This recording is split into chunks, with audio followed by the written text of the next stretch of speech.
Just days before he was pronounced dead at his home, rapper Rich Homie Quan had posted a message on his social media that reflected the mindset of a man who had so much planned for the future and was only getting started despite his longevity in the rap game. However, his sudden demise at the tender age of 34 from a suspected overdose has left many wondering if his last message to the world was a reflection on his life and career, a message of resilience, or a cry for help. Rich Homie. Quan shared cryptic message before death. The final days of Rich Homie Quan's life were marked by a series of events that have left fans and the music industry searching for answers. On Tuesday, September 3rd, 2024, Quan posted what would become his last message on Instagram. The photo showed him wearing a green and white '89 jersey, adjusting his glasses with a focused expression. The caption read, "Vision clear even through the BS." This cryptic message has since become the focal point of intense speculation and analysis. The phrase "vision clear even through the BS" suggests a sense of clarity amidst chaos. But what exactly was Quan trying to convey? Was it a reflection on his life and career, a message of resilience, or a cry for help? The ambiguity of the post has left fans and followers grappling with its meaning. In the days leading up to his death, Quan was reportedly working on new music and spending time with close friends and family. Those who were with him during this period described him as focused and determined, yet there were subtle signs that something was amiss. The morning of September 5th, 2023, began like any other for Rich Homie Quan and his family. The Atlanta-based rapper, born DeQuantes Devontae Lamar, had spent the previous night at home with his girlfriend Amber Williams and their children. Little did anyone know that this ordinary day would soon turn into a nightmare. Amber Williams, Quan's girlfriend, left their home to pick up their son from school. She believed Quan was simply sleeping soundly on the couch, as he often did after a long night. Before leaving, she gently covered him with a blanket, thinking he needed the rest. After picking up their son, Williams returned home, expecting to find Quan awake and ready to start the day. However, what she discovered upon her return would change everything. As she entered the living room, Williams noticed something was terribly wrong. Quan was still on the couch, but he was unresponsive. Panic set in as she tried to wake him, only to find that he was not breathing and had no pulse. Her heart raced as she realized the severity of the situation. And I don't see him breathing. I don't feel a heartbeat or anything, and I turned him over. I see he kind of foamed at the mouth. In a state of shock and desperation, Williams immediately called 911. The recorded audio of the call reveals the harrowing moments as she described finding Quan unresponsive and foaming at the mouth. The 911 operator, sensing the urgency, guided her through steps to help Quan breathe, instructing her to lay him flat on his back. Paramedics arrived at the scene within minutes, but despite their best efforts, it was too late. Rich Homie Quan was pronounced dead at the age of 34. The news of his sudden passing sent shockwaves through the music community and beyond. The Fulton County Medical Examiner's Office quickly scheduled an autopsy to determine the cause of death. As of now, the cause remains undisclosed, leaving fans and loved ones in a state of disbelief and sorrow. Meanwhile, just a day before his death, Rich Homie Quan had been in an interview where he looked healthy and happy, sharing his thoughts on several matters and his plans.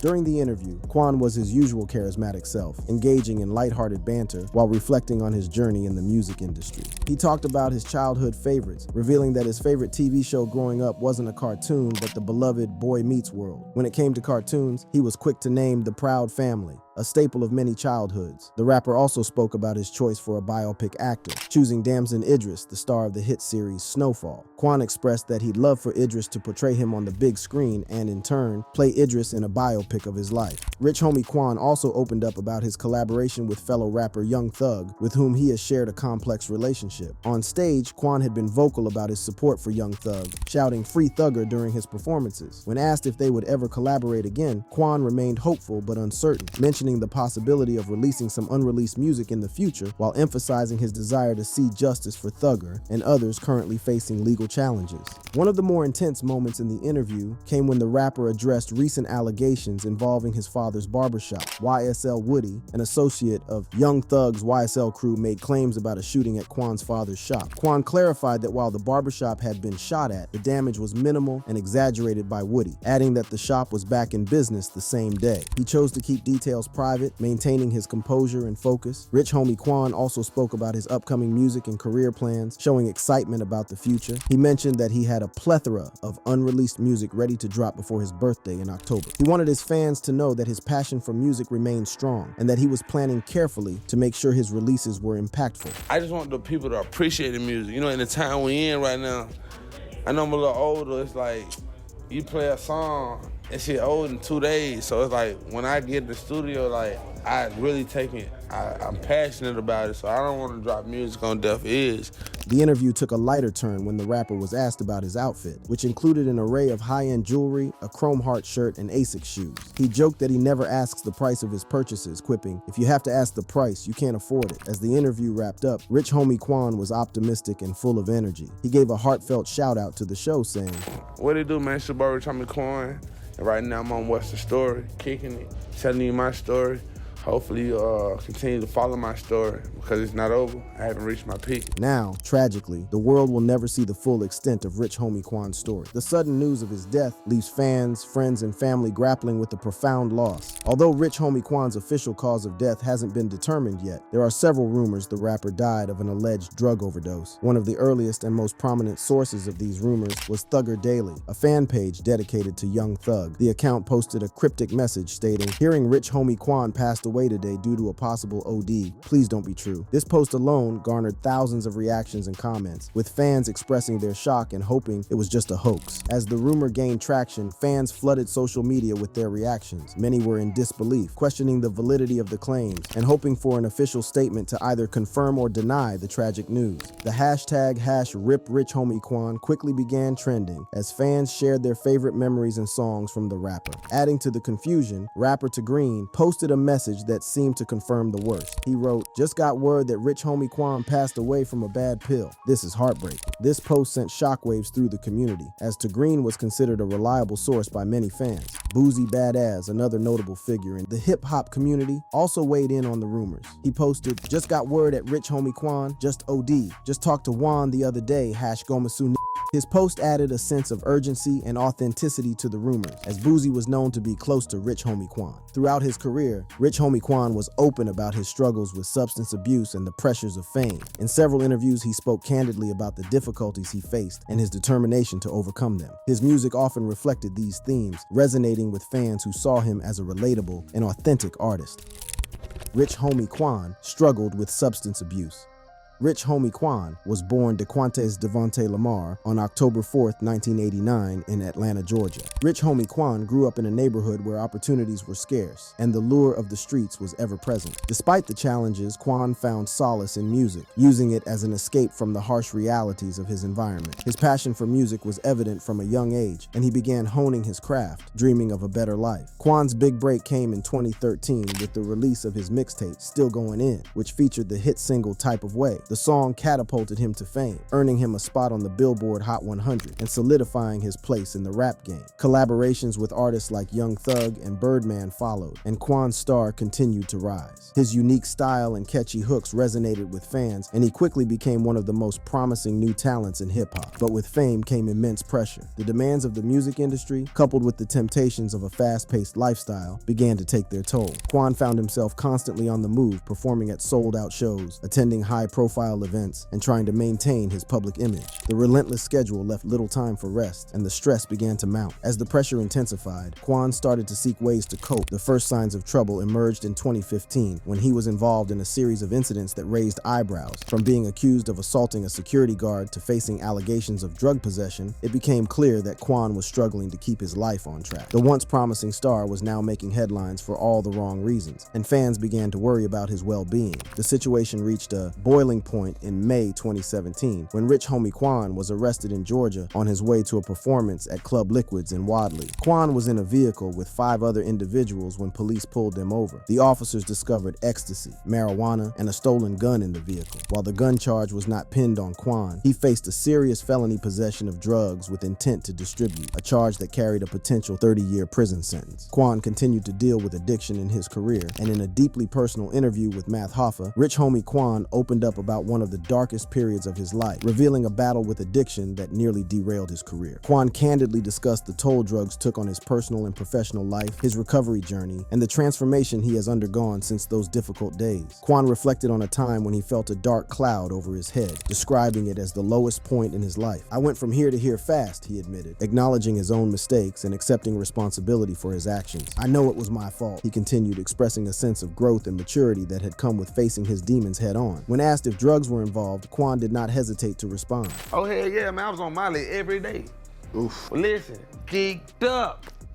Fight down. He described how he felt he couldn't perform on stage or record a song without being under the influence of Molly, MDMA. The habit started on the road, in the early days of his career, when the grueling schedule of constant performances left him exhausted. Friends and even some family members introduced him to substances to help him stay awake, and what started as a way to keep up with his schedule quickly spiraled into a dependency. "I was lost in the sauce," Quan admitted, describing a period where his addiction took control of his life. He explained that he would wake up and pop a pill before brushing his teeth, and his days were filled with a haze of drugs. He started missing family events, snapping at loved ones, and withdrawing from the people who cared about him. "I didn't even want the sun to come up," he said, describing how he covered his house windows with black curtains to block out the light, a metaphor for the darkness he felt inside. The turning point came when Quan's mother, noticing his deteriorating condition, confronted him with a simple yet profound question: "Are you all right?" I think my mom and I told me, like, "You all right?" And when she said that, like, you can notice it. Oh, nah, that mom dude, I gotta chill out. He realized at that moment just how far he had fallen. "I had to look at myself outside of myself," he said. "I had to look at myself outside like, bro, you tripping." Quan's story is one that many artists know all too well, a dangerous dance with substances that often leads to devastating consequences. He spoke about how drugs initially made him feel more creative and energized, but eventually became a crutch, turning his life into chaos. "It was the best feeling ever, but when you come back down, it's rough," he confessed. The addiction caused him to lose weight, lash out at those around him, and spiral into a depression that he struggled to escape. After years of battling addiction, Quan made the decision to change. Say one day I just woke up like, damn, I don't even want to keep snapping on the kids. Like, I'm snapping on the kids for no reason. Yeah. Like, damn, like, bro, you tripping.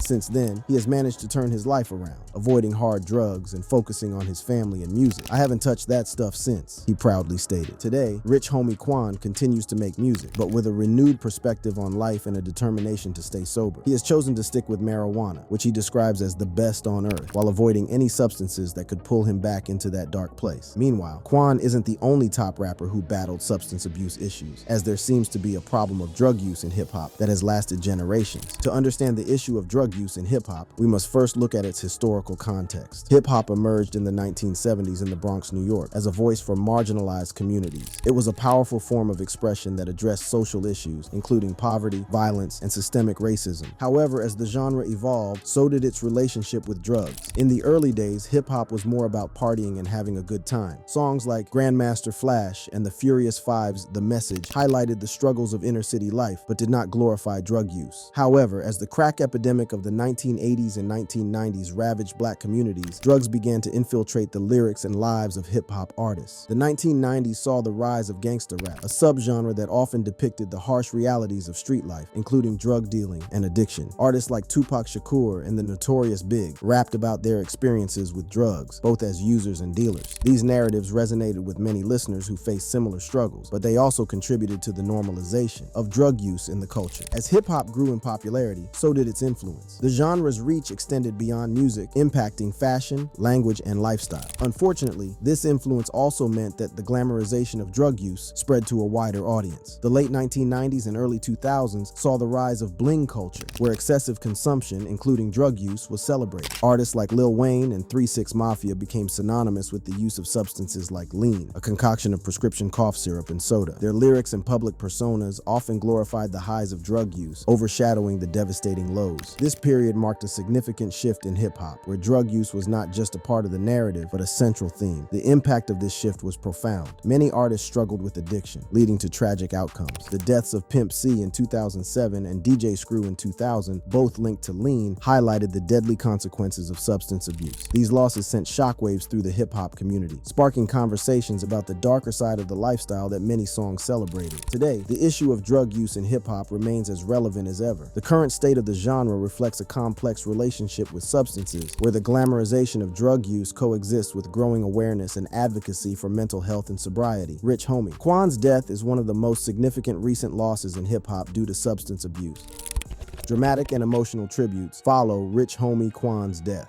The hip-hop world was left in shock when news broke of Rich Homie Quan's sudden and tragic death. The Southern rhymer, known for his infectious energy and chart-topping hits, passed away unexpectedly, leaving fans and loved ones in deep mourning. Within hours of the heartbreaking news, Love and hip-hop star Erica Banks made a controversial decision. She took to Instagram to share intimate footage of her and the late Rich Homie Quan. The Busset rapper's post included cozy moments of the two together, along with a heartfelt tribute. In her now-deleted post, Erica wrote, "All you wanted was to find happiness again. I always saw it in your face and heard it in your voice, but you had so much left to do." She revealed that Quan had big plans for the future, including a kickoff tour, a new album, and his upcoming 35th birthday on October 4th. The tribute included throwback footage of Rich Homie Quan kissing Erica's face and lying in her lap. Another slide showed a text message from Quan admitting his interest in her. Erica added, "I'm just glad we were able to enjoy such peaceful and memorable moments while you were here, man. Such a sweetheart. Rest in paradise, Quan." But Erica's post did not sit well with many. Social media erupted with criticism, accusing her of being insensitive and disrespectful. Fans and critics alike slammed Erica for sharing such personal moments during a time of mourning. One user raged, "Erica Banks posting her and Quan right after his death while his girlfriend is mourning, nasty work." Another ranted, "Y'all know that one person when somebody passed away comes out and shows old text messages from 1932 of their relationship back when they were kids? That's Erica Banks. Girl, we did not need to know that you had dealings with Rich Homie Quan back in 2016.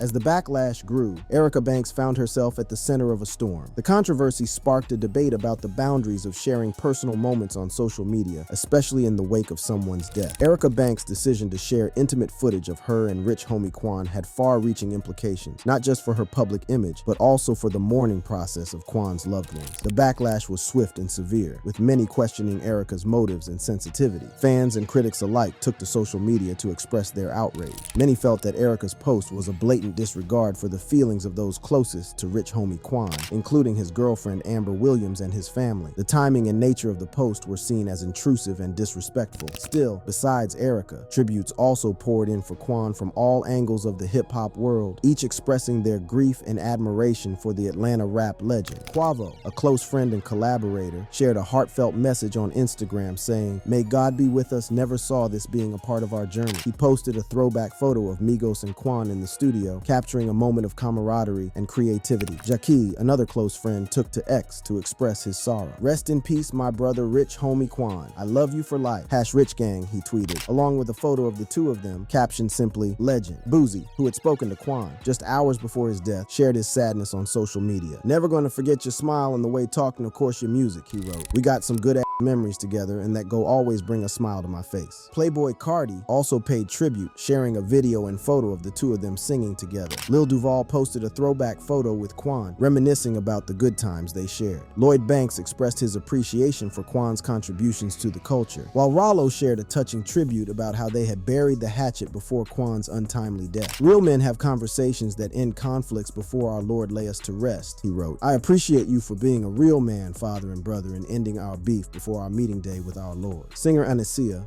mourned the news of Quan's death, sharing a video of the rapper performing and expressing her frustration and sadness. The outpouring of love and respect from celebrities and fans alike is a testament to Rich Homie Quan's lasting impact on the music industry. His unique voice and emotional delivery made him a beloved figure, and his influence will be felt for years to come. Sadly, Quan became the latest name in the list of rappers lost to drug overdose after famous names like Lil Peep, born Gustav R., who rose to fame as a teenager on SoundCloud, where his raw and emotional music quickly gained a massive following. Known for blending elements of emo, punk rock, and hip-hop, Peep became a voice for a generation of young people grappling with feelings of alienation, anxiety, and depression. His unique sound and style caught the attention of First Access Entertainment, FAE, with whom he signed a multi-year contract in 2016, setting the stage for his breakthrough into the mainstream music industry. Tragically, just days after his 21st birthday, Lil Peep was found dead on his tour bus near Tucson, Arizona on November 15th, 2017. His death was ruled an accidental overdose of Xanax and fentanyl, a potent opioid that has claimed the lives of many young artists in recent years. The news of his passing sent shockwaves through the music world, leaving fans and fellow musicians mourning the loss of a bright and promising talent whose life was cut far too short. The rap world also lost Earl Simmons, better known as DMX, who was a force to be reckoned with in the late 1990s and early 2000s. His gravelly voice and intense delivery made him an icon in the hip-hop world. But behind the powerful performances was a man battling his his own demons. Despite multiple attempts at rehabilitation and a deep commitment to his Christian faith, DMX's struggle with drugs persisted. His career was a series of highs and lows, marked by chart-topping albums and numerous legal troubles. His debut album, It's Dark and Hell is Hot, released in 1998, was an instant classic, followed by a string of successful albums that solidified his place in hip-hop history. On April 2nd, 2021, DMX suffered a heart attack following an overdose at his home in White Plains, New York. He was placed on life support and passed away a week later at the age of 50. His family released a heartfelt statement calling him a warrior who fought till the very end and expressing their deep sorrow. Another tragic case was that of Juice WRLD, whose meteoric rise was cut short by a devastating overdose. Jared Higgins, known to the world as Juice WRLD, was a rising star whose music resonated with millions. His unique blend of emo rap and melodic hooks captured the hearts of fans worldwide. Juice WRLD was open about his struggles with mental health and drug use, often referencing them in his lyrics. His candidness about his battles made his music relatable to many young listeners. On December 8th, 2019, tragedy struck when Juice WRLD suffered a seizure at Chicago's Midway Airport. The medical examiner later confirmed that he died of an accidental overdose of oxycodone and codeine. He was just 21 years old. His death shocked fans and prompted a broader conversation about the opioid epidemic and its impact on artists. For more content like this, click on the videos showing on your screen now.